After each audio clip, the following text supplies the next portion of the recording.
우리에게 주시는 하나님 말씀은 민수기 12장 1절에서 8절 말씀입니다. 모세가 구스 여자를 취하였더니 그 구스 여자를 취하였으므로 미리암과 아론이 모세를 비방하니라. 그들이 이르되 여호와께서 모세와만 말씀하셨느냐 우리와도 말씀하지 아니하셨느냐 하매 여호와께서 이 말을 들으셨더라. 이 사람 모세는 온유함이 지면의 모든 사람보다 더하더라. 여호와께서 갑자기 모세와 아론과 미리암에게 이르시되 너희 세 사람은 회막으로 나아오라 하시니 그 세 사람이 나아가매 여호와께서 구름 기둥 가운데로부터 강림하사 장막문에 서시고 아론과 미리암을 부르시는지라. 그 두 사람이 나아가매 이르시되 내 말을 들으라. 너희 중에 선지자가 있으면 나 여호와가 환상으로 나를 그에게 알리기도 하고 꿈으로 그와 말하기도 하거니와 내 종 모세와는 그렇지 아니하니 그는 내 온 집에 충성함이라.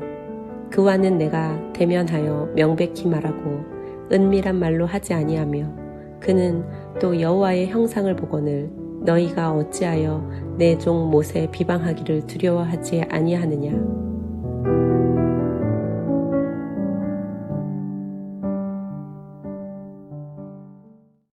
이스라엘 민족은 시내산에서 출발하여 행진한 후 두 번째 불평 사건이 일어난 탐욕의 무덤인 기브롯 핫다와를 떠나 하세롯에 이르러 거기 머물러 있었습니다. 백성들의 만나 불평 사건으로 큰 재앙을 당한 지 얼마 되지 않았는데 이스라엘 백성을 이끌고 나가야만 하는 리더급들에서 하나님이 세우신 모세를 향한 도전을 하는 사건이 일어납니다. 이것은 간접적으로 하나님의 주권에 도전하는 사건이었습니다. 사건의 시작은 모세의 결혼 문제로 언급됩니다. 오늘 본문 말씀 1절을 함께 읽겠습니다. 1절 말씀입니다.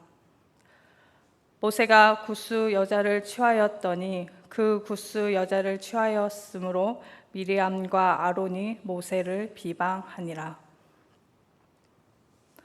모세와 함께 앞장서서 대제사장과 여선지자로서 지도자의 위치에서 이스라엘 백성을 이끌던 모세의 형과 누나인 아론과 미리암이 하나님께서 직접 세우신 모세를 공공연하게 도전하고 있습니다. 이들이 문제 삼았던 것은 모세가 구스 여자와 결혼하였다는 것입니다. 이미 모세는 출애굽기 2장 21절에서 미디안 제사장 이드로의 딸 시보라를 아내로 삼은 적이 있습니다. 여기서 그가 이방인 여자를 두 번째 아내로 취한 것은 이스라엘의 정체성에 대한 심각한 역행으로 볼 수 있습니다. 우리의 정서상 현재 미리암과 아론의 문제 제기는 지극히 정당한 것으로 보여집니다. 그래서 하나님께서 모세를 옹호하고 미리암을 벌하심이 부당하게 느껴지고 불편하게 다가옵니다. 그렇다면 구스는 어느 지역을 말하는 것일까요? 우리는 구스라는 단어가 무엇을 의미하는지 확인해 볼 필요가 있습니다. 구스, 히브리 말로 쿠시는 70인역이 에티오피아로 번역할 뿐만 아니라 성경 전반에서 대체로 에티오피아로 간주됩니다. 일반적으로 구스가 현대의 에티오피아 지역을 가리키므로 이 여자는 시보라가 아닌 모세의 두 번째로 얻은 이방인 아내로 간주됩니다. 즉 모세는 구스 여자를 둘째 아내로 맞았으며 그것이 미리암과 아론의 불만을 샀다는 설명이 됩니다. 그러나 하박국 3장 7절에서는 구스, 구산의 장막이라고 표현하였는데 미디안 지역에 있는 지명으로 나타납니다. 하박국 3장 7절 말씀입니다. 내가 본즉 구산의 장막이 환난을 당하고 미디안 땅의 휘장이 흔들리는도다. 여기서 말하는 구산이 구스를 말합니다. 하박국 3장 7절은 구스라는 지명이 에티오피아에 국한되지 않고 때로 고대 중동의 더 넓은 지역을 가리킬 수 있음을 암시해 줍니다. 따라서 다른 여러 학자는 이에 근거해서 그 구스 여자는 곧 미디안 여인일 수 있다고 말합니다. 이 경우에 모세의 아내 구스 여자는 앞서 미디안 여인이었던 십보라와 동일 인물일 것입니다. 모세의 아내 십보라는 출애굽 후에 장인 이드로가 데리고 와서 모세와 다시 만나 이스라엘 공동체에 합류했습니다. 따라서 일찍이 하나님이 인정하신 십보라를 미리암과 아론이 나중에 문제 삼는 것은 모세와 하나님께 대한 불법적 항명이 됩니다. 미리암과 아론의 문제 제기는 매우 불순하고 악의적인 것으로 볼 수 있습니다. 그러나 전통적 해석대로 구스 여자가 모세의 두 번째 아내였다면 언뜻 미리암과 아론의 문제 제기가 정당해 보이고 그에 따라 하나님의 징계가 부당해 보일 수 있습니다. 그러나 그 경우에라도 구스 여자는 함께 출애굽을 했던 여러 민족에 속한 여인으로서 언약 백성의 일원이 되어 모세의 둘째 아내가 되었을 가능성을 배제하기 어렵습니다. 그들이 모세의 결혼을 두고 비방거리로 삼은 동기에는 이방인과의 결혼이 하나님의 뜻에 어긋난다라고 생각했던 것으로 추측할 수 있습니다. 그러나 그 일이 하나님의 뜻을 거스르는 것이었다면 하나님께서 침묵하지 않으셨을 것입니다. 더욱이 하나님은 이스라엘의 영적 순수성 보존을 위해서 가나안 7 족속과의 통혼을 금지하셨지만 이방인과의 결혼을 아예 금지하신 것은 아닙니다. 또한 가나안 정복 당시와 에스라 9장 그리고 느헤미야 13장에 강조된 이방인과의 결혼 금지는 그 결혼이 가져올 종교적 타락과 도덕적 부패를 방지하기 위한 것이었습니다. 그리고 구약에서는 일부 다처가 묵인되고 있기 때문에 미리암과 아론의 문제 제기에는 다른 의도가 숨어 있었을 것이라고 볼 수 있습니다. 미리암과 모세의 항변은 매우 도발적인 것이었습니다. 그들의 항변의 내용을 함께 보겠습니다. 2절에서 3절 말씀입니다. 함께 읽겠습니다. 그들이 이르되 여호와께서 모세와만 말씀하셨느냐 우리와도 말씀하지 아니하셨느냐 하매 여호와께서 이 말을 들으셨더라. 이 사람 모세는 온유함이 지면의 모든 사람보다 더하더라. 히브리어 표현으로는 미리암이 모세 비방을 주도했다고 강조하고 있습니다. 그 이유는 첫째 미리암의 이름이 이스라엘의 제사를 집례하는 대제사장 아론의 이름보다 앞서 기록되었고 두 번째로 비방하다라는 테다베르라는 말이 여성형 동사로 사용되었기 때문입니다. 그리고 세 번째로 이 사건에 대하여 미리암만 징계를 받아 이스라엘 앞에서 수치를 당했기 때문입니다. 그러므로 이번 사건은 미리암이 적극 주도하고 아론이 이에 소극적으로 동참했다는 것을 볼 수 있습니다. 미리암과 아론은 모세의 권위를 의심하며 자신들을 드러내려 했습니다. 이는 단순한 불만을 넘어서 하나님이 세우신 권위에 대한 도전이었습니다. 권위에 도전하는 것은 하나님의 섭리를 인간적인 관점으로 제한하려는 어리석은 행동입니다. 미리암과 아론이 모세를 비방한 근본 이유는 자신들에 비해 월등한 모세의 지위와 탁월한 권위에 대한 시기심 때문이었습니다. 그들은 하나님께서 모세의 입으로만 백성에게 말씀하시냐라고 하며 모세의 중보적 기능을 언급하고 미리암과 아론 역시도 이 기능을 지니고 있다고 주장했던 것입니다. 물론 그들도 신령한 은혜를 체험한 자들입니다. 즉 미리암은 여선지자 자격으로 하나님의 말씀을 대변하기도 했고 아론은 우림과 둠밈이 부착된 판결 흉패를 입은 대제사장으로서 하나님의 뜻을 분별하기도 했으며 또한 모세와 더불어서 하나님의 음성을 직접 듣고 거룩한 사역에 동참하기도 했습니다. 그러나 그들에게는 가장 직접적인 신정 정치하에서 모세만이 가지는 특수한 권위와 기능, 곧 중보자로서의 자격이 주어지지 않았습니다. 그러므로 결국 그들이 하나님의 기뻐하신 뜻을 따라서 모세에게만 주어진 독특한 그 권위에 도전한 것은 그 권위를 덧입히신 하나님에 대한 도전으로 간주할 수 있습니다. 이들의 불평을 하나님께서 들으셨습니다. 인간의 행동과 사고 전체를 지켜보고 계시며 전능하신 하나님께서 이 사건에 정확하고도 공정한 심판을 하시고자 적극적으로 나서실 것을 성경은 표현하고 있습니다. 형과 누나에게 인신공격을 당한 모세는 그들에게 반응하지 않습니다. 성경에서는 모세의 성품을 그 어떤 사람보다도 온유한 사람이다 라고 평가를 내리고 있을 뿐입니다. 성경에 나온 온유란 단어는 자기를 낮춤, 괴롭힘을 당함, 겸손함이라는 뜻을 지니고 있습니다. 그러므로 모세가 온유했다는 말은 자신을 비방하는 소리에 대항치 않고 감정을 억제하며 오히려 자신을 돌아보고 묵묵히 참아 하나님의 뜻을 기다렸다는 의미로 받아들일 수 있습니다. 한편 이 같은 자기 절제는 인간의 본성적 기질로는 불가능합니다. 오직 성령님의 도우심을 통해서만 가능합니다.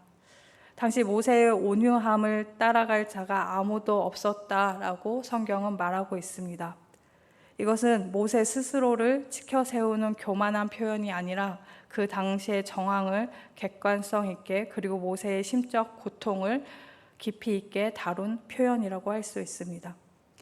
미리암과 아론의 이야기를 들으신 하나님께서 갑자기 개입하셨습니다. 4절에서 나온 갑자기라는 히브리어 피테옴의 원뜻은 눈 깜짝할 동안으로서 본문에서는 준비할 여유도 없이 순간적으로 진행된 사실을 나타냅니다. 즉 하나님께서 그 일에 개입하사 말씀하실 것이라고 3명 중 아무도 상상하지 못했습니다. 아무도 짐작하지 못한 순간에 하나님께서 3사람을 회막으로 부르셨습니다. 이 일에 해당하는 당사자 모두를 부르신 것입니다. 4절 읽겠습니다. 여호와께서 갑자기 모세와 아론과 미리암에게 이르시되 너희 3사람은 회막으로 나아오라 하시니 그 3사람이 나아가매. 5절에서 7절 말씀 함께 읽도록 하겠습니다. 여호와께서 구름 기둥 가운데로부터 강림하사 장막문에 서시고 아론과 미리암을 부르시는지라. 그 2사람이 나아가매 이르시되 내 말을 들으라.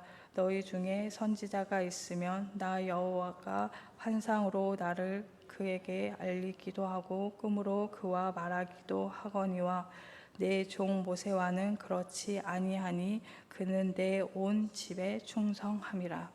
오늘 본문은 하나님께서 이 3사람을 부르셔서 말씀하시기 전에 모세의 온유한 성품이 세상 모든 사람보다 뛰어났다고 강조합니다. 모세에게 특별한 리더십이 주어진 이유가 분명히 있음을 못 박는 것입니다. 이 온유함은 타고난 기질이나 성품이 아니라 하나님을 향한 모세의 태도를 일컫는 것이 확실합니다. 모세는 하나님 앞에서 겸손하고 온유하게 맡은 일을 감당했습니다.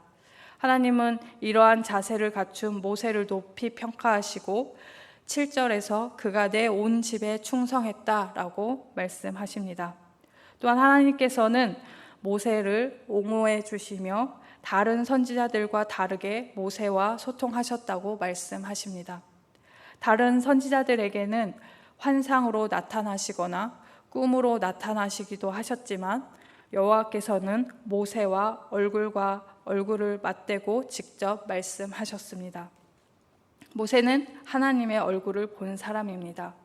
그 특별한 종 모세를 비방한 것이 두려워할 일이라고 하나님께서는 꾸짖으셨습니다.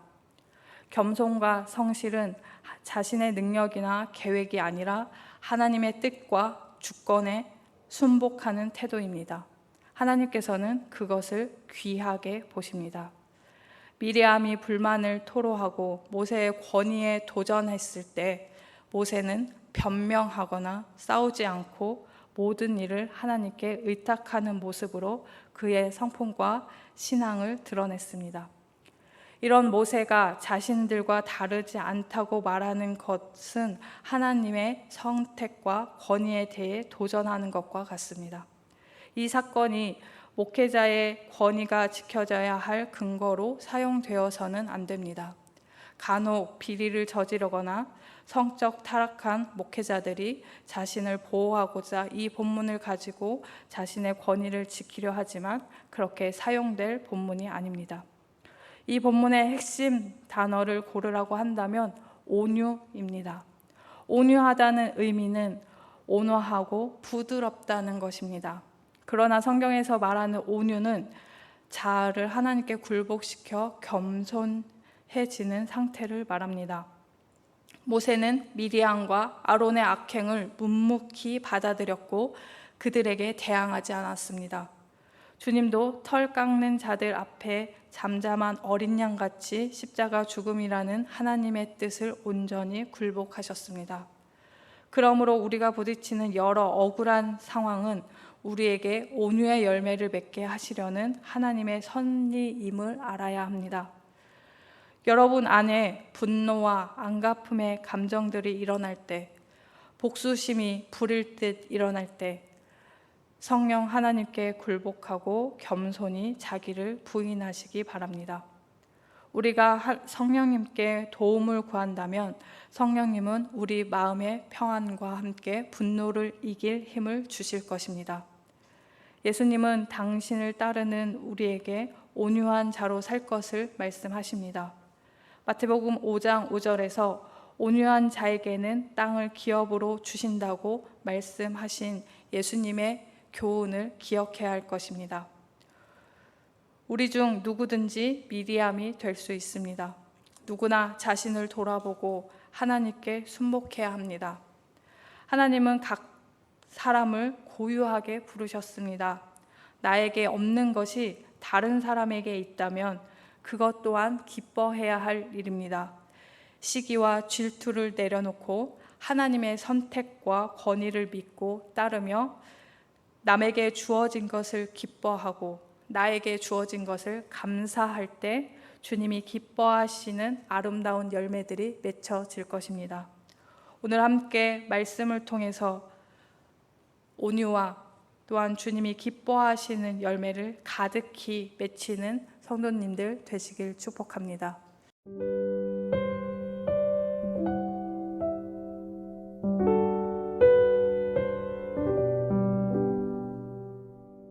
지금은 함께 기도하는 시간입니다.